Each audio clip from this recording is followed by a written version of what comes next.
राजा लाख मेले तरी चालतील, परंतु लाखाचा पोशिंदा जगला पाहिजे. राजा आपण विशाळगडावरती रवाना व्हा आणि आपण पोचलात की आम्हाला तोफेचा इशारा द्या.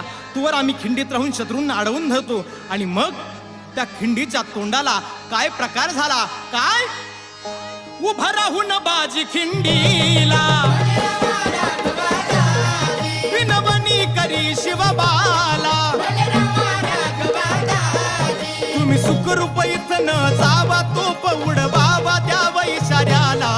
तुम्ही केलं